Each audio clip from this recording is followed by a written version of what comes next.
day, my barber people. This is Marvin Church, your host for the day on Up to MarvTheBarb.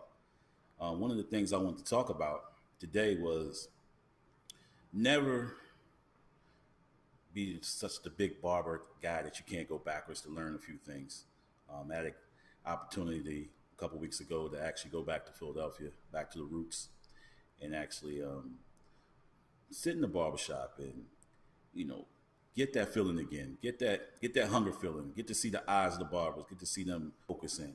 It wasn't about the money, wasn't about any of that. It was just about the experience again. They wanted to experience it as a client. So I sat into one of the barber chairs, and one of the guys that was pretty thorough with what he does over there in Philly, and I allowed him to service me just as a client. I didn't want to be a client customer. I didn't want to be saying, being picky because I may know that he did a certain way he cut my hair, a certain way he combed my hair. I gave him a few instructions on how I usually wear it, and I let him do him. So he explained to me that most barbers would say, "I got you." It was a pretty decent experience. I gave him what I would get paid, here in DC. I gave him the same amount, and I allowed him to do him. And I just needed to get that experience, which also enhanced, I was able to take that back to DC and put it back into my repertoire. So it enhanced my mindset to kind of say, you know what, I remember being there where he was at, but also gave me an opportunity to look at where I'm at today. Sometimes you got to go back and you got to grab some of the old you and reintroduce it to the world today, in a sense. That was one of the things that I really wanted to do for a long time, was to go back into those Philadelphia roots and go around a few barbershops and go around the people and just get around the barbers, the camaraderie of how these barbers are growing and eager to learn and eager to grow, and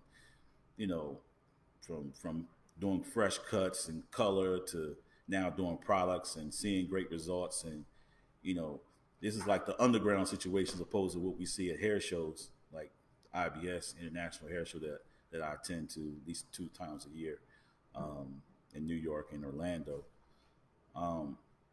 This is one of the things that you don't want to get so overconfident or so self-assured about yourself, because sometimes when you go back, you actually can find a part of yourself that you may have lost through the levels in which you have grown, and you can kind of forget that. So that gave me an opportunity to actually go back, kind of soul search in a sense, but go back, feel the neighborhood, feel the people, feel the vibe, the air, go back to an old spot I used to eat, just do the old things I used to do. And it gave me an opportunity to really,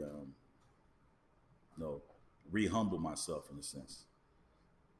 So we'll go into what I actually do on a daily basis, cutting people on other levels, from media to entertainers, sports athletes,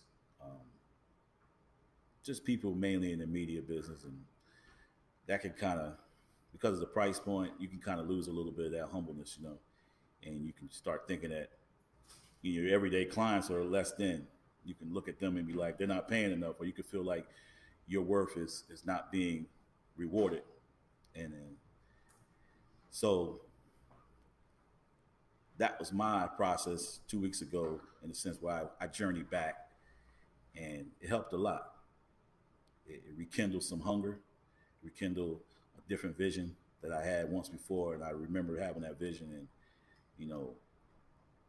the never stop, or the consistency of keep going and keep, building and keep building and networking and all that. So it seems like I've been revived, and I'm feeling a lot more back, and I guess you want to say inspired. So that's the biggest word I could say today, is inspired. I'm being more inspired now to take what I've already learned, but also when I went back, what I've also lost, I seen that I lost, and put that in today and what I do with my business. So I'm basically reborn again.